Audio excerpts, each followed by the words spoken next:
Butereevu kansubire nti nno mwasiibye bulungi yonna gye musinzira okubeera nga mumpuliriza. Mujebaleko gyonna gye mutuusako engalo.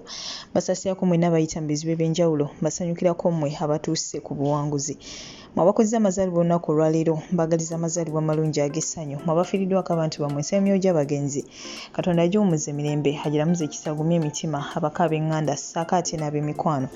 Manya enzo Omumbejja Aisha Nassolo, mba ntuuse okubeera nga ate nkutuusaako updates. Kye nkusaba kiri kimu, subscribing ate kakakadde.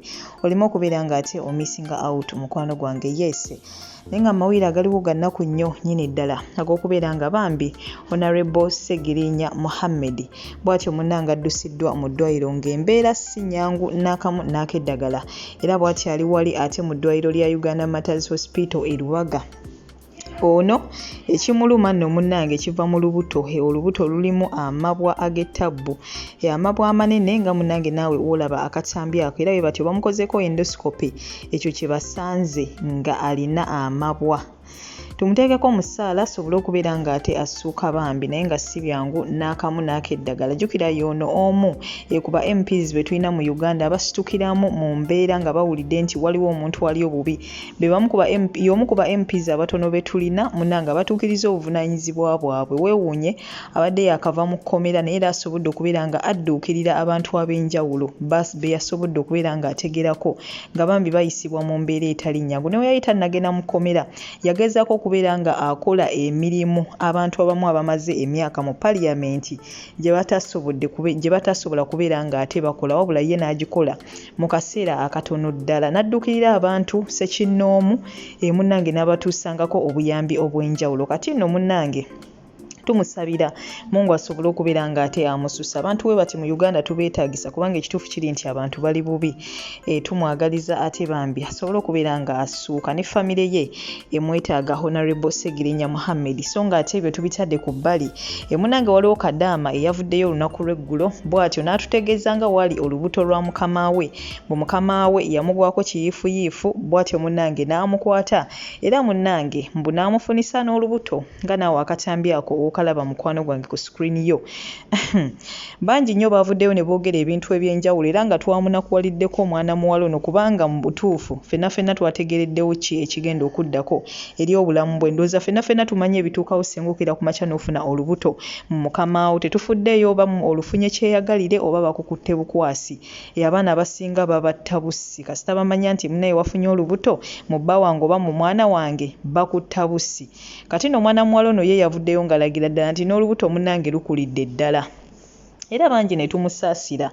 Abamu ku bantu abadduukirira bankuba kyeyo nga bali mu buzibu ne bavaayo nabo ne babaako bye boogerera ne beeyama okubeera nga basitukira mu mbeera eno bayambe mwana muwala ono.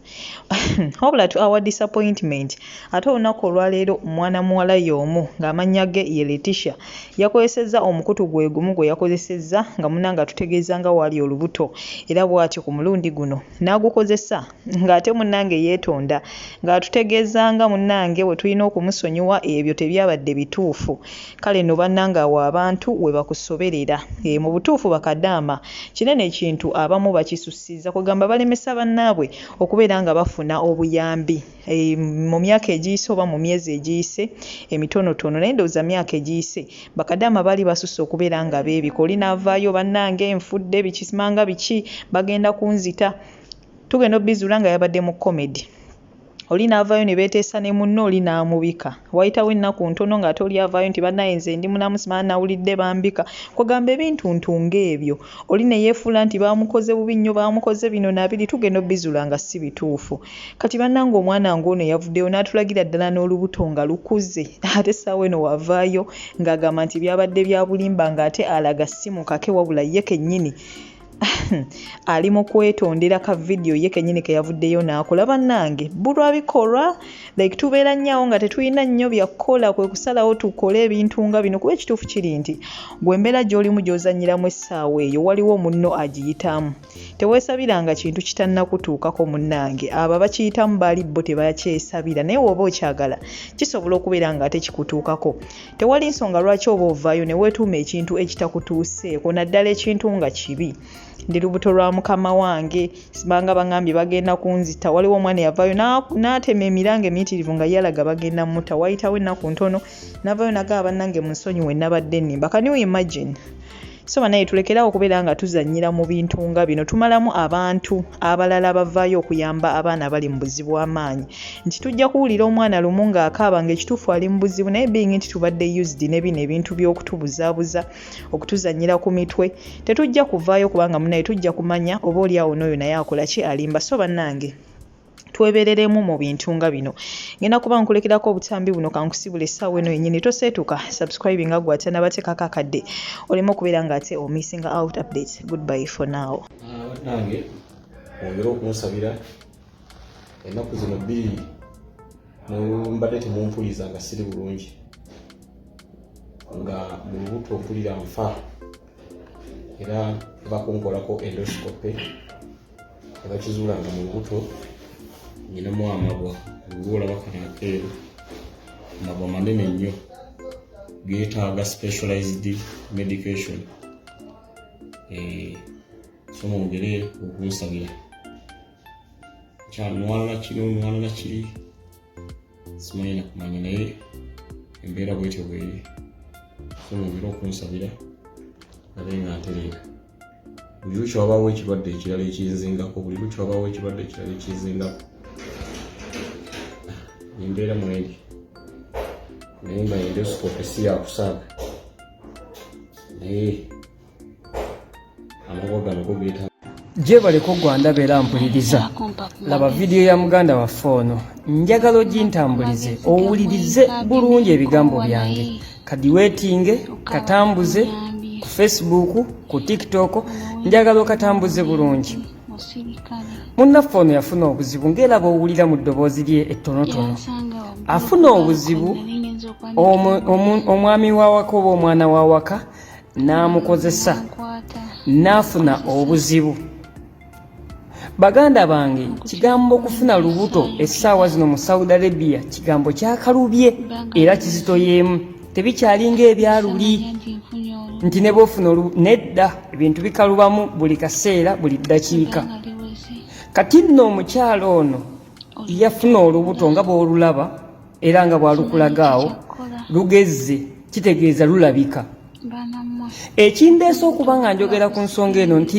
waliwo ne munnaffe omulala olulwe lukyali luto naye njagala nkubuulire kintu kiri kimu bano abantu tebeewummuza naye njagala owulirize bulungi maama waffe ono bw'aba yatya wakyaliyo chance however much nti ebintu byeyongedde okukaluba naddala ku balina embuto wabula waliyo chance ey'okukozesa amateeka tewajja kubeera nga bakwegadangako wajja kukola kitegeeza bwe tuba nga tufolowinza ensonga eno mu mateeka mukazi gwe baali badde bakukompaseetinga kubanga ekyakutuusibwako tekyali kyeyagalire amateeka bwe gaba nga gyegali gasobola okukola nali nkirabyeko maama wange nze ndi willing ne ttiimu yaffe yonna okuyimirira ku nsonga yo bw'oba nga otuwadde chance mukazi gwe n'oba nga owulirizibwa amateeka mu Saudi gyegali lwaki omwana oyo yakutuusako ekikolwa bwe kityo ng'ate tewali mukyala ng'ate eggwanga lya Kiisiraamu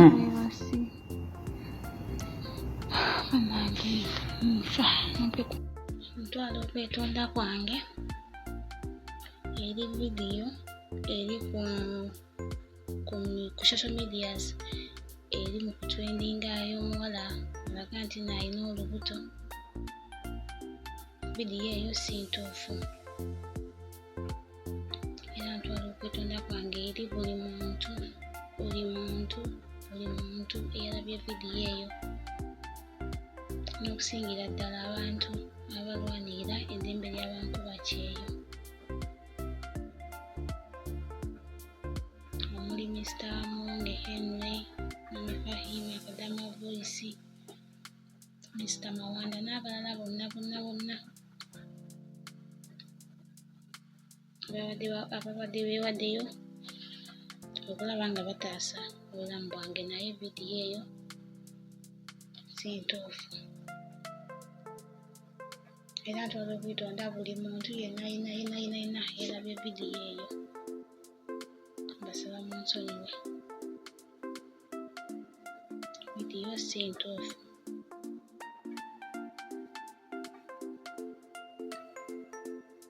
buli gwe kigenda okunyiiza kuba kimanyi kigenda banyiiza mugenda kunkuma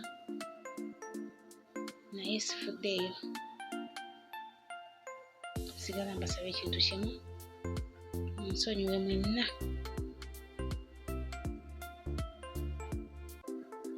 saba kunsonyiwa